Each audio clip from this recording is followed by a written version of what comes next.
नौकरी छूटने के बाद जब मैं घर वापस आया तो कई तानों का सामना करना पड़ा।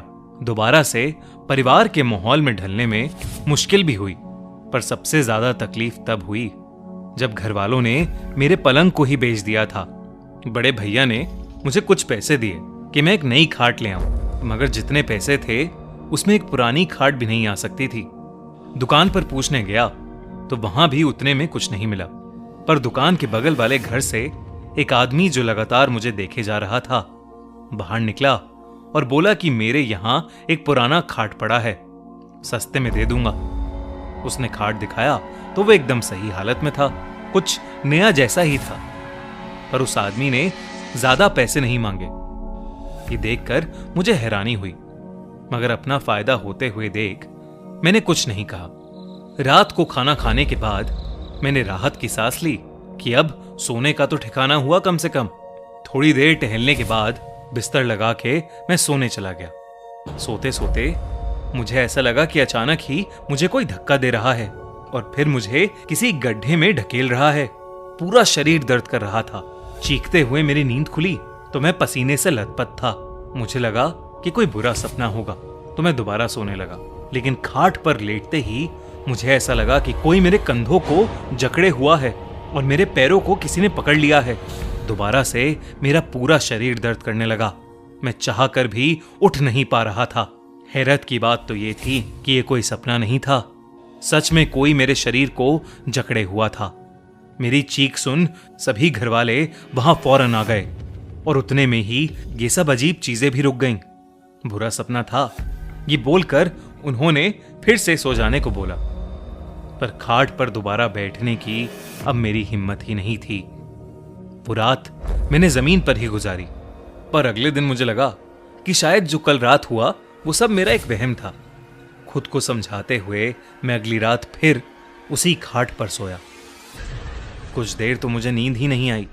फिर जब कुछ देर तक कोई भी अजीब चीज नहीं हुई तो मेरी आंख लग गई। पर आधी रात में एक बार फिर मुझे लगा कि कोई मेरे शरीर को पीछे की ओर खींच रहा है।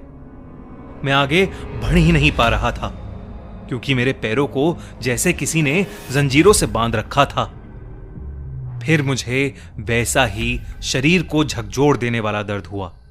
मैं चीखता इससे पहले ही मुझे एक आवाज सुनाई दी। एक बूढ़ी औरत की आवाज गुस्से से भरी हुई। मेरी जगह पर आखिर क्यों आए तुम?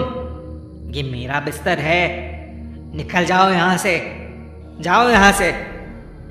बहुत देर तक ये आवाज मेरे आसपास भटकती ही रही, फिर इतना पास आ गई कि लगा मेरे दिमाग से ही निकल रही हो, ना कि बाहर से।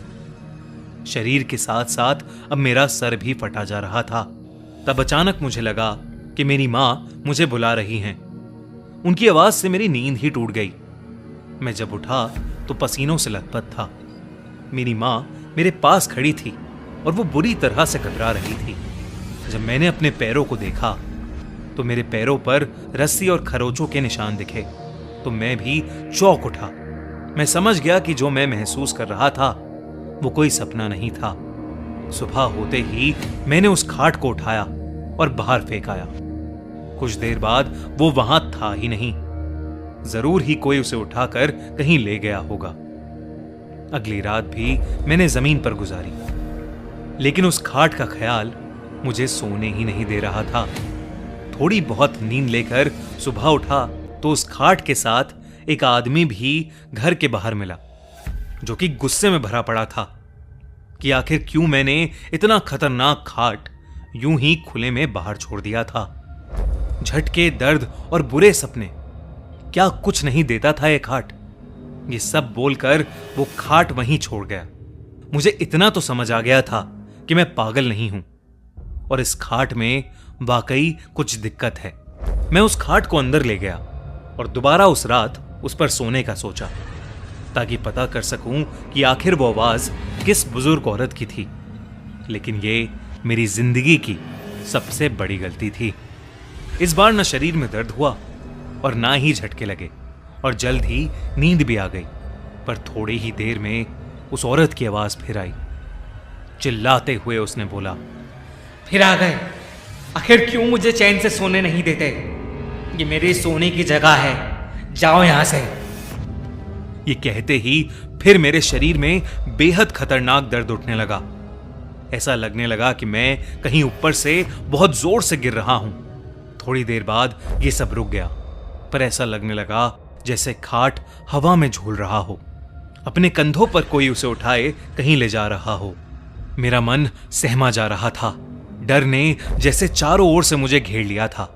मैं नींद में था, फिर भी सब महसूस कर पा रहा था। अचानक मेरी सांसें घुटने लगीं। मैंने सर दोबारा नीचे करके देखा तो खाट के चारों ओर आग लगी थी। मैंने चिल्लाने की कोशिश की, मगर गले से आवाज ही नहीं निकल रही थी। लेकिन उसके कुछ ही पल बाद मेरे हाथ और पैर अचानक आजाद हो गए।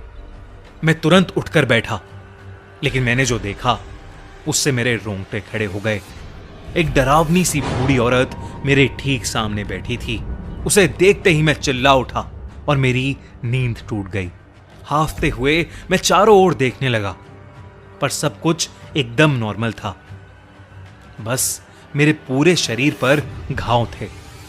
मैं समझ चुका था कि ये किसी बूढ़ी औरत के सोने की जगह थी, जो शायद अब इस दुनिया में नहीं है, लेकिन फिर भी उसे यहीं सोना पसंद है। अगली सुबह मैं वो खाट दोबारा उस आदमी को दे आया जिससे इसे खरीदा था। उसे इन सब चीजों के बारे में बताया तो ये मालूम हुआ कि उसकी मां ने कुछ ही दिन पहले इस खाट पर दम तोड़ा था।